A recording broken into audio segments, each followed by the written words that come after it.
house. Let me hear your bars. Let me see you bite. Let me see your scars. You know what we about. Come see us in the yard. This is war. Golden rubber heart. Dogs in the house. Dogs in the house. Dogs in the house. Dogs in the house. Dogs in the house. Dogs in the house. Dogs in the house. Hello and welcome to All We Hear is Purple. We're the third or fourth most mediocre Husky football podcast on the internet. I'm Andrew Berg, and I am joined today by Mark Schafer for this postseason episode of All We Hear is Purple. Mark, how are you doing? Doing pretty well. How are you? Doing very well, thanks. And also, participant, a panelist we haven't heard from as much this year. Excited to have Coach B back. Coach, Happy New Year. How's it going? Happy New Year. It's great to be back. All right. So we're going to look a little bit in part one at things that have happened since the last time we recorded, since National Signing Day. That includes the bowl game and some other news. And then in part two, what's coming next? What's on the horizon for the Huskies and college football in general? So let's start out. We haven't had a chance to recap the Sun Bowl. Everybody knows what happened. I think there were two big themes from Washington's narrow loss to Louisville. One was Demond Williams is super exciting. Two was we still can't really defend the run. And Mark, coming out of that game, was there anything that you really noticed or that you were excited about or that worried you as it pertains to the outlook going into 2025 for the Huskies? I think that even though it was a loss, it was only a loss by one. And like I said in my weekly column, uh, at least we got there. So I wasn't really very nervous about it. And that kind of gave me the opportunity to okay, we're here, what now? But as we know, Damon Williams is really good. And I feel like, and coach can kind of back me up on this, but there was a concerted effort to get Damon the plays and concepts that he was comfortable with. I mean, we were taking shots down the field quite a bit, and we were getting the option plays going for him. And of course, there were some plays where he was trying to scramble back. I mean, that one throw to Jeremiah Hunter when there's like four guys bearing down on him and he escaped a sack probably like six different Yeah, times. yeah. That And he was the threw it ultimate completely blind to Hunter. yeah, Yeah. who got like 33 yards. But yeah, he's going to be very exciting to watch, and it'll be interesting to see how this offense kind of coalesces around him, as I think Jedd Fisch has finally got his guy. I mean, we know that from watching Arizona that he likes the mobile quarterbacks. So Yeah. Yeah. I think he hasn't really made any secret about he's this being his guy. When you say he's finally got his guy, I think even from very early this season was pretty clear that he thought Demond Williams was going to be his guy.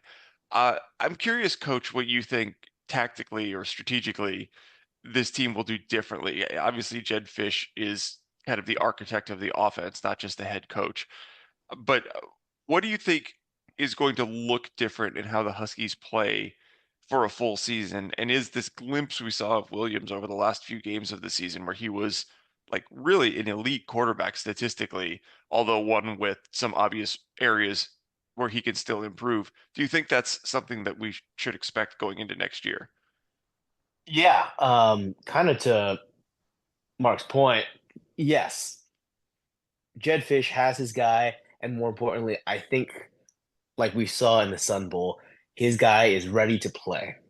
Hmm. Um, Granted, he's played throughout the season in limited amounts, progressing throughout the back three or so games of the season, where he progressively earned himself a little bit more playing time, as I think it made more sense that, he's comfortable in running the offense effectively. But um, also to what Mark said was we have a mobile quarterback, an incredibly talented mobile quarterback in Demond Williams, and that's kind of been Jedd Fisch's kind of secret sauce that kind of makes the whole offense go, at least as far as we can tell, while Demond's been playing and in Fisch's Arizona offenses. From a kind of big picture viewpoint, what we should look ahead to, I think we got a glimpse of that in the Sun Bowl, especially in the second half once the offense really started to get going and finding its rhythm for what was by and large a very impressive offensive performance. Fell just short, but very impressive nonetheless. Um, as I've been kind of working through this upcoming, somewhat delayed film study that'll get posted here shortly, hopefully shortly after this podcast gets posted. A couple of things that I've noticed is that one, the deep shots that we've kind of made hay with throughout the season, that's going to be an increasingly important part of this passing game. The Sun Bowl, Demond made most of his offensive contributions either scrambling or making off script plays or hitting those deep shots. And you could actually, without charting every single pass play, but just following the trends of where the chunk yardage came from, that ended up being the majority of his 374 or so passing yards. Those were on chunk plays where he had deep dropbacks, he had time. I think part of it is because he is so short. I think he's listed at what, 5'9", 5'10", somewhere around there. So maybe a realistic like 5'7", 5'8". Yeah, yeah. I think some of the angles and passing lanes when he's doing either under center or quick drop backs from shotgun, he doesn't quite have all the angles, and he needs guys to get downfield, which is why we didn't see a whole lot of dinking and dunking passes over the middle or in the intermediate middle portion of the field. It was all perimeter quick passes into the flats to running backs or tight ends, or on screens, or on those deep shots with the moon ball. Like I want to say the first touchdown to Giles just simply beat his guy off coverage, got the inside leverage on a post route, and it was just a moon ball from Damon. And it was a little underthrown on that first one. It got a little bit more in rhythm as the game went on, but that's what he has the arm for. That's what he's comfortable with. I think he's more comfortable seeing the whole field from further back away from the line of scrimmage or as he's breaking the pocket. And so we'll progressively see a little bit more of that. Looking ahead to next year, I think the key to all of that is how the offensive line kind of regels with the shuffled lineup with new faces at new positions. And I think we all kind of understood that from the get-go, even this season. We had a rebuilding offensive line this season. It'll be hopefully an improved one, but again, lots of new pieces next year. And the run game taking a step forward, hopefully with the aid of Demond's and his running ability and some options and design QB runs sprinkled in there, will allow for the down and distance efficiency, the down to down efficiency, and allow for more of those shot plays. Yeah, that totally makes sense. I think the offensive line is a very good point, and that obviously matters in a lot of ways for this team. But I think I'm kind of zeroed in on a very similar theme for Williams, and that is what happens when he doesn't have a lot of time. He ended up getting sacked more than Will Rogers this year, even though Will had about 3 times as many dropbacks on the year, and they're playing behind the same offensive line for the most part. I know things change a little bit through the year, but it seemed like, anecdotally to my eyes, when when somebody would miss a block or there was just instant pressure, Rogers, because he's played 17 years of college football, kind of knew where his outlet was and was able to quickly get the ball safely, maybe a throwaway, maybe to a safety valve, maybe a dangerous throw that is still worth it in the circumstance. Damon's instinct is still, I'm getting out of here. Like if the first option isn't there, he's bolting. And that's fine when you have his athletic ability, but it'd be nice to kind of also develop that piece of understanding what is his safety valve, what is his best option. And with more reps, hopefully that's something that he can be more effective at, and he's not taking, a sack every 5th time he drops back or whatever. I think you The made a offensive really line will good have to help him with point. that too. Yeah. I think you make a really good point on that too. And it kind of deviated from what I was expecting when I did the defensive preview ahead of the Sun Bowl, where Louisville, for example, happened to have a man-heavy coverage scheme throughout most of the season, but they shifted up their strategy against Demond as a dual threat opposing quarterback. They ended up playing a lot of zone. And Yeah. typically, one of the alternate strategies for beating a zone is either you do the dink and dunk, quick passing over the middle, underneath, things that, to your point, and you make a great observation and point there, is that's not really Demond's strength right now. That's not what this offense is really designed for him right now.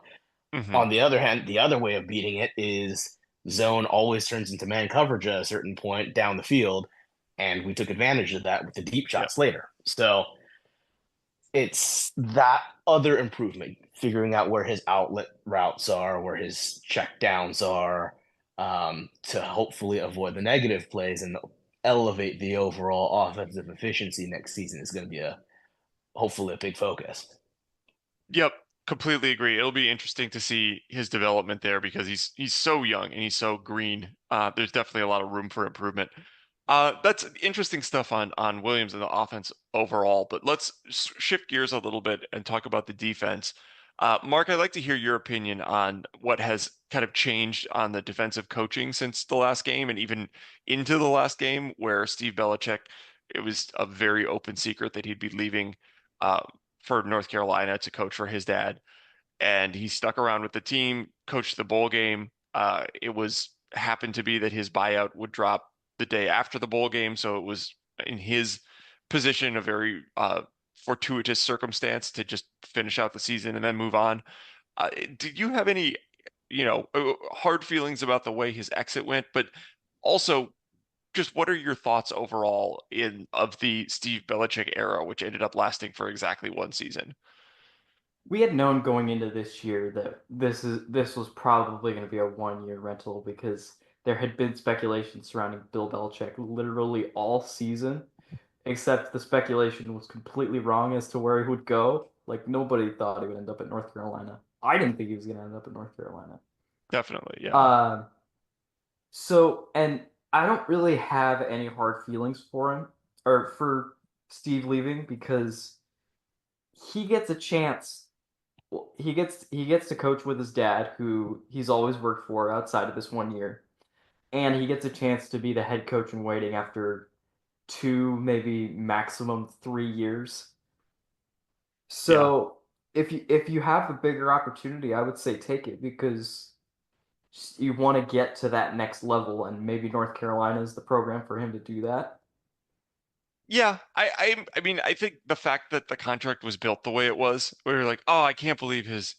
I saw some commentary anyway. People were frustrated that the buyout was dropping and that he was going to wait till the end of the season and coach in the bowl game. And the defensive performance in the bowl game probably didn't make them feel any better about his engagement level or his split focus. But I mean, we knew this, like you said, we knew this going in. There were no Yeah. surprises here.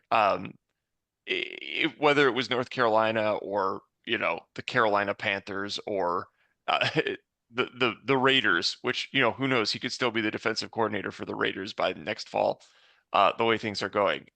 But all of these things were very possible, and I think ironically he was kind of a victim of his own success because the defense was so much better over the course of the season than we expected it to be that suddenly we really wanted to retain Steve Belichick. Like suddenly it's like, oh, maybe 1 year isn't enough. We could keep him a little bit longer. But I do think, ultimately when he left, Jedd Fisch made the most of a bad situation with his hire of Ryan Walters. The failed head coach at Purdue was an outstanding defensive coordinator both at Missouri and Illinois. Was a finalist for the Broyles Award as the top assistant in the nation. Had some of the best defenses in the country. It was routinely top 25 at both of those programs without anything like top 25 talent. Um, Coach, what are some of your early impressions of what Walters likes to do and how the defense will look different? And are you as excited as I am to have somebody who has been one of the best defensive coordinators in the country before, kind of going beyond his sphere of expertise, areas of expertise. Yeah, I'm pretty excited about Walters as the new defensive coordinator. There was a bit of a conversation about kind of our thoughts amongst the writers not that long ago about kind of our thoughts on that. And my opinion is that, even just in a vacuum, I'm a pretty big proponent of bringing in former head coaches as coordinators, especially if they've recently been excellent coordinators prior to maybe a not so promising head coaching tenure elsewhere. And just because of the fact that usually to be hired as a head coach, you got to be pretty good at, being a coordinator before that. And like you said, Walters had uh, a number of defenses at different programs that really punch above their weight class talent wise. And he really got the most out of his guys, both from an individual player to player coaching perspective, as well as high level scheme and game planning. One of the other reasons why I'm excited about Walters as the hire is that even if it's not the exact same scheme, and there's likely to be uh, a reinstallation or a new learning curve, learning some new verbiage or play calls and things like that. From a big picture perspective and standpoint, Walters has a very similar, at least as far as I can tell, a very similar approach and overall structure to his defenses that Belichick used this year with our talent. And I understand there's going to be quite a bit of turnover anyways year to year in college as far as who your personnel groupings are and who's on the roster. But the emphasis that we saw this year that was a departure from 2023 and the previous staff was we utilize a lot more odd fronts, whether that's three down defensive linemen or five players on the line of scrimmage while walking up, two different linebackers, things like that, where we have an odd number of players up front and really stacking the front. Um, Generally, that's something that we haven't used before. We had either 2-4-5 or 4-2-5, however you want to call it, under Coach K back in the day, or Jimmy Lake, or William Inge and Chuck Morrell under DeBoer. That was kind of what we were familiar with under both Belichick. And what I'm imagining Walters is going to do is he's going to put three big bodies in the middle, lock down the interior of the offensive line, close up those gaps, and then have versatile players everywhere else, whether that's deploying them. Two of our off-ball linebackers walking up, kind of like Alfonso Tuputala did this year, and then maybe just one linebacker off ball, as Carson Bruner and Kamori House did for us. And then he likes to play a lot of man, which is something that Belichick also liked to do. So we're going to hopefully be able to capitalize on a lot of similar skill sets and techniques that have already been coached up over this past year and apply them to next year's scheme under the new play calling of Ryan Walters. Yeah, interesting. It seems like scheme wise in modern college football, there's a couple things to look for. One is everybody's going to have at least two big interior defensive linemen. What do you do with the rest of the defensive front? And we might be going a little bit bigger than we did last year, it sounds like, from what Walters has done historically, instead of kind of like two defensive end edge size guys, maybe Mm-hmm. one of those and one more interior defensive lineman sized guy. And then the second question being, what are you going to do with that fifth defensive back? Is it going to be kind of a pure nickel? Is it going to be a safety? Is it going to be somebody who creeps up into the box and defends the run? And it sounds like Walters uses a pretty similar fifth defensive back to what Belichick did, and we'll have a pretty traditional nickel corner in the slot. So yeah, and then you mentioned the playing a lot of man as opposed to zone, which is also not necessarily a personnel question, but definitely a hallmark of what a defensive coordinator likes to do. So it seems like a lot of it will look similar, but maybe that what we do with the defensive front, it might look a little bit bigger. And given where we failed last year, I wouldn't mind seeing a little bit more size up front if we could get good quality from that size. Yeah. Speaking of the size up front, we have targeted some size up front in the transfer portal, and I wanted to quickly touch on what you guys have seen so far from the transfer portal. Mark, is there a guy you're particularly excited about, and anybody that you're upset to have lost in the transfer portal so far? I think the biggest addition would have to be Carver Willis on the offensive line from Kansas State. He's 6'5", 290, which I would imagine he goes a little bit up. He goes up in weight. You get the spring practices and the winter conditioning and all that. Uh, so he's got 1 year of eligibility left, so that'll bring some experience. I believe he was a multi-year starter, and correct me if I'm wrong, maybe either honorable mention or second team All Big 12 this past year, something like that. So he was Yeah, I think he was honorable mention, obviously playing right tackle, but obviously the coaching staff thinks he'll be able to move pretty seamlessly to the left side. So that's it. That is something that we very desperately needed and got a good one. The one thing that I'm looking at is he started 11 games.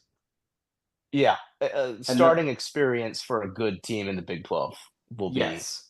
very welcomed in our offensive line room. Yes. Even if we are at least projecting to return Max McCree and Drew Azzopardi, as I guess you could kind of qualify both, or count both of them as returning starters, or at least part-time starters for McCree. I was pretty impressed with McCree in a couple of games that he got extended playing time in, although we did rotate through any number of combinations up front. But having Willis in there is going to be a big shot in the arm and really add to the competition at the offensive tackle positions, left And and he's right. coming from a team with a reputation of being physical, so that always helps.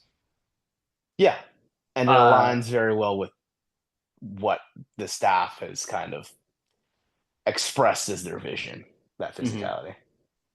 And I think the biggest loss would be Kamori House at the linebacker spot because as far as I know, he would have been the only returning linebacker with a bunch of playing experience. Yeah. Well, yeah, we relied so heavily on Tuputal and Bruner last year, and both are out of eligibility. It seemed pretty natural that House would slide into the lineup. Um, and seeing him go was both surprising and kind of disappointing because it seemed like he was a lot of upside and was slated for a much bigger role next year as kind of one of the cornerstones of the defense over the next few years. So it was disappointing to see him go. But I will also say, I think the coaching staff did a great job of kind of filling that need at linebacker, getting Zuri Alexander, the local product who'd been at UCF and been really productive there, and then Buda Al-Ukta from WSU, who is one of the best players on the Cougar defense last year. Like I think both of those guys can be starters this year, and I don't feel nearly the heartburn about the linebacker position I did the day that I found out House was leaving. Hmm. Uh, Coach, did you want to, anybody else you wanted to highlight other than Willis, or is there anybody else other than House that jumps out at you as a big loss? From the addition standpoint, Takario Davis, the most recent commit, former Arizona cornerback and one of the top cornerback transfer options out there this cycle. I think that'll be really important.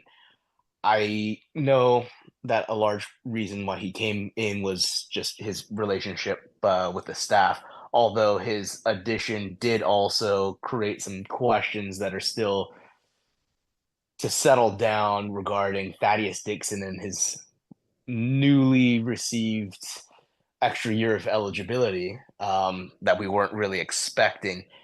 I suppose there's still a chance that he might come back, although it day by day it seems like that's less and less likely. But even if Dixon leaves, which would be disappointing, Takario Davis gives us another tall, lanky athletic corner that did really well under Jedd Fisch's staff in Arizona. Had a little bit of a down year by comparison this past season, but how often does any college program have two starting or projected starting cornerbacks that are 6'4" Yeah. in a man heavy defensive scheme, right? So that's really exciting. And then John Tate Cook, who tons and tons of talent, hasn't necessarily matched that just yet in his relatively young college career. I believe he's going to be a third-year player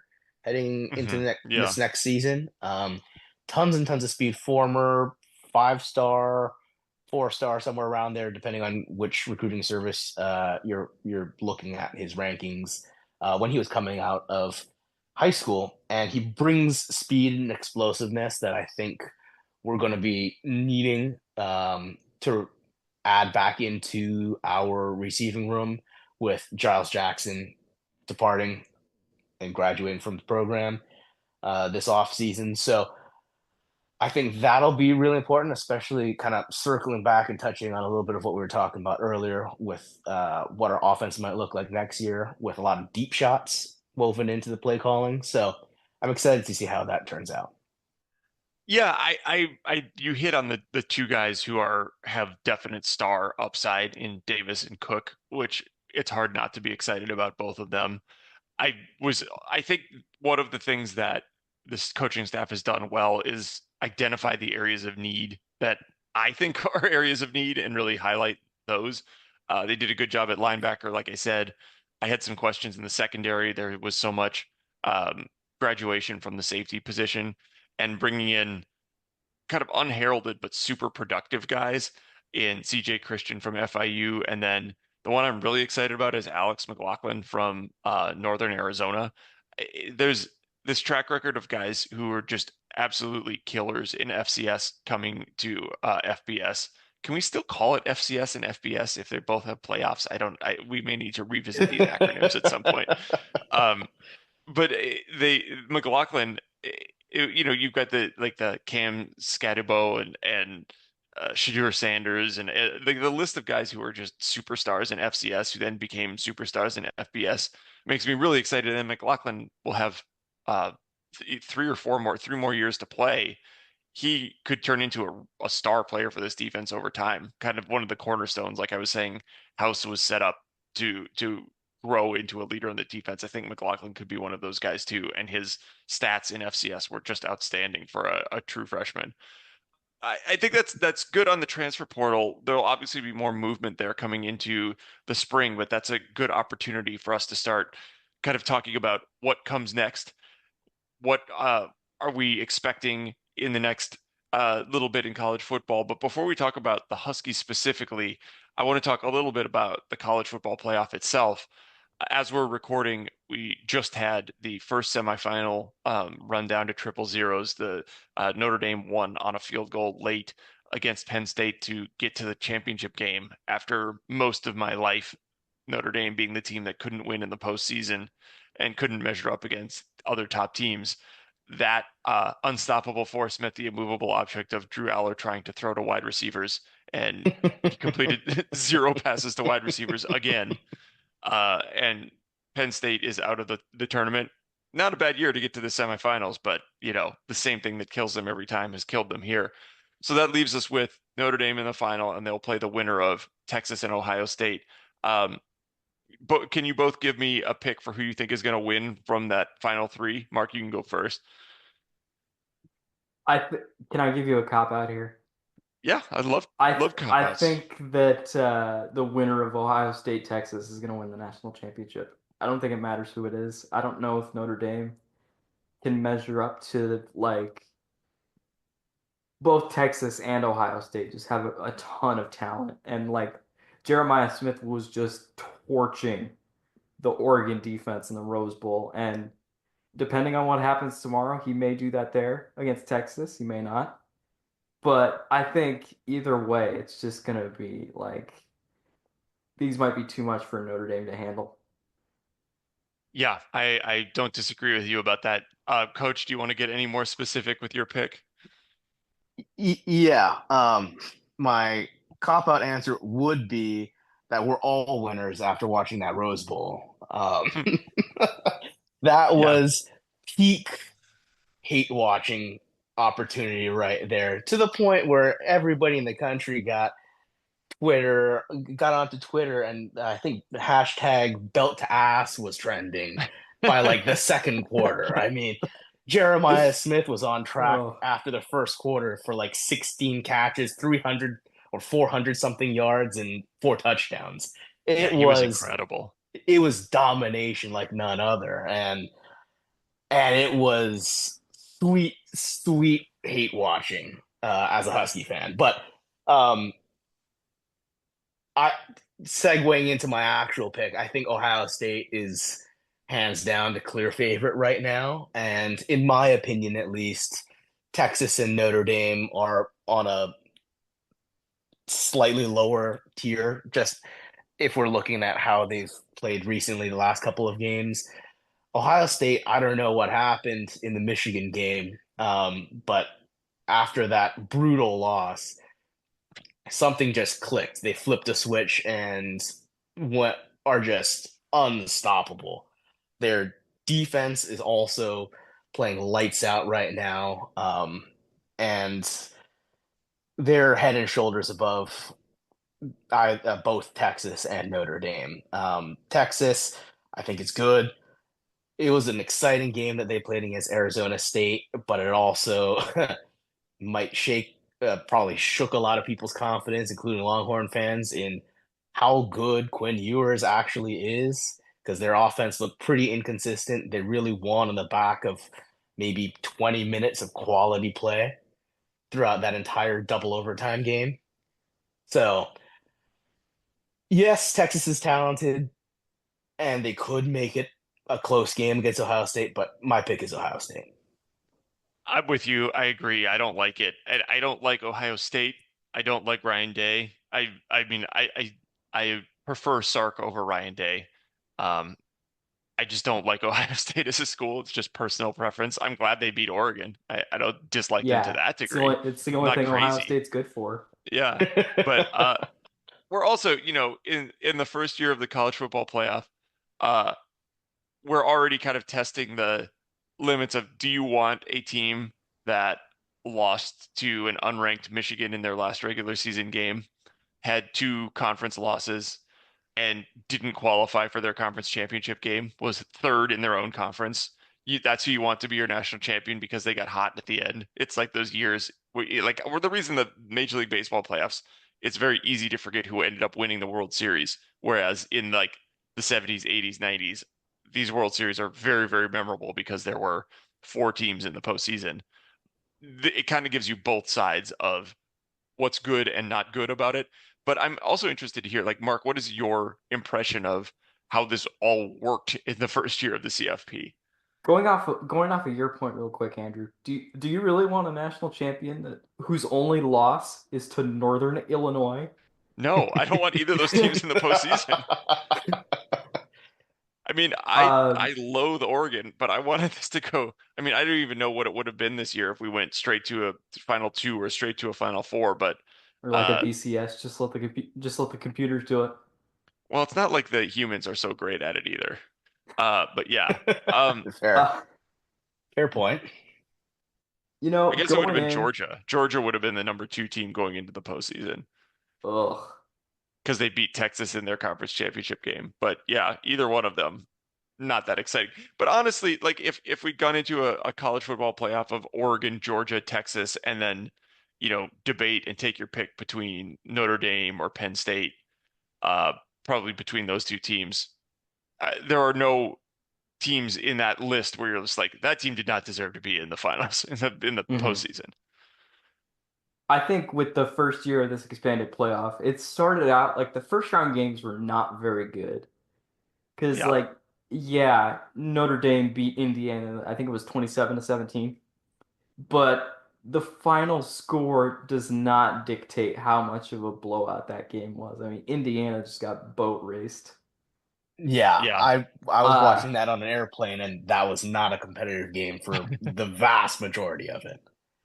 and then SMU was always going to lose to Penn State because Penn State was home and like you could have fit three of SMU's stadiums into Penn State's home stadium, I think is what the broadcast said.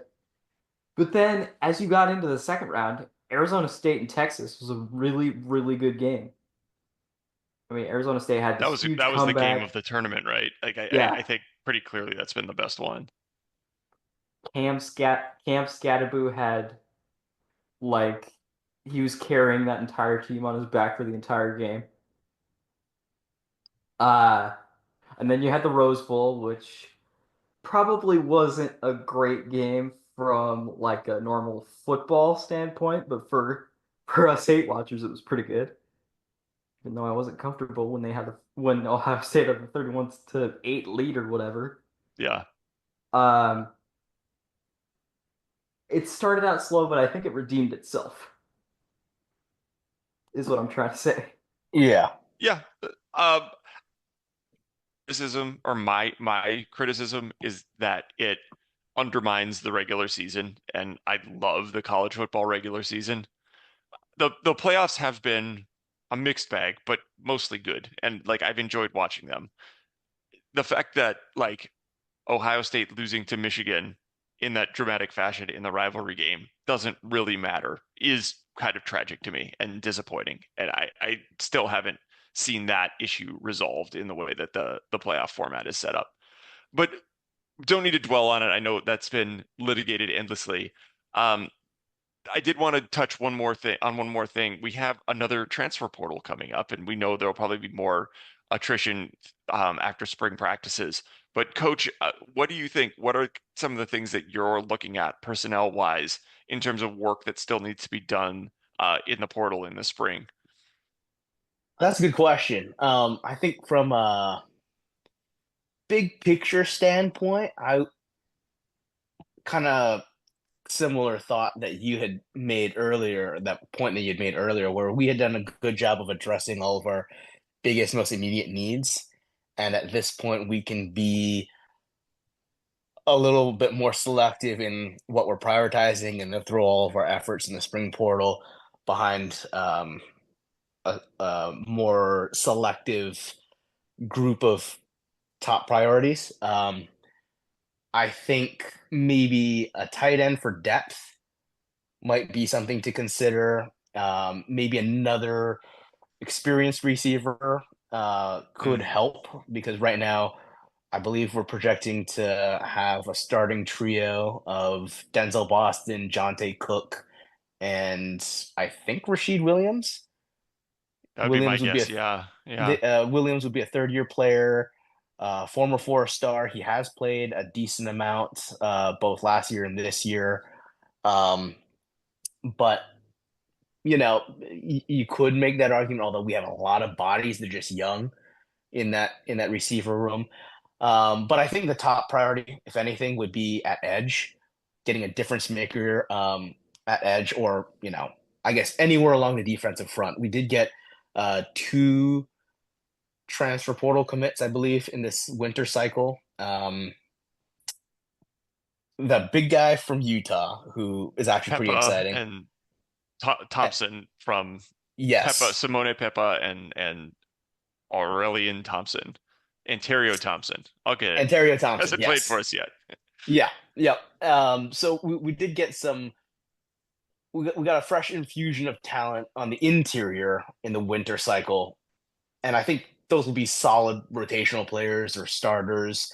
Maybe not necessarily touted as instant impact guys in the same way that Zaray Alexander or you know Takario Davis might be a more immediate impact uh, on the defensive side of the ball, but we really struggled generating pressure and stopping the run. I mean, I think it was just our line play on both sides of the ball, but if we're talking defense, that was kind of a challenge, and losing Voitunu Ufi to graduation this year, or expiring eligibility this year. He was probably our most dynamic Yeah. defensive line player, edge, interior, however you want to classify him. So finding somebody who can really be a shot in the arm, in addition to hoping that somebody like Deuce Davis or Ward might be able to take the next step heading into next season. But if we see somebody talented that's available, we should definitely consider going after them. Yeah, I would also say edge, defensive end, anybody who can get pressure on the quarterback. I mean, I don't know what the coaching staff feels about this. They're more in the weeds in practices. I'm not sold on our interior offensive line. I worry a little bit about the guard position, but I don't know if there's the numbers work out well to add a starter there, or if it's even a possibility. And then I'd also say, depending on what happens with Thaddeus Dixon, we could still have a bit of a need at quarterback. We either for depth or potentially somebody who can start at nickel. But it's hard to know what's going to be available in the spring and what to expect from that as well.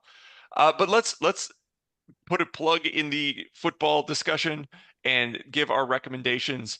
Mark, do you want to go first with your recommendation? And before you do, I would also recommend to everybody that Mark has just an outstanding Husky hockey sweater that he's wearing while we record today. I would recommend that. But I'll let you get to your own recommendations as well.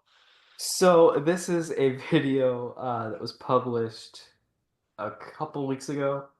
This is another one from John Boyce, who is probably one of, if not my favorite writer of all time.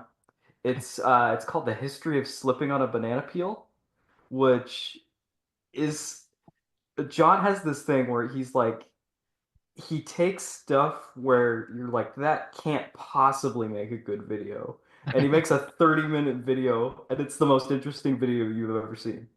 So go watch that video. It's really I don't want to say it's very funny. I mean it is, but I, I feel like the comedy in there is like pointing out that this actually happened, and like there was stuff in newspapers about it because newspapers didn't have hardly anything to report on, and I would know because I had a history internship where I looked at a lot of old newspapers and they were really like that. So yeah, go watch that video. I will +1 anything that John Boyce does. I think he's one of the most unique but enjoyable writers and content producers around. Nobody else like him. He's kind of a comedian, but in a very odd way. He did a history It's of the Reform Party series recently that I watched. That was super interesting. So good. it's very sincere, I Yeah. think. Yeah. He covers everything with complete sincerity, and it's the best thing. Yeah. Like there are things you would think he'd be making fun of, but he's not actually making fun of them.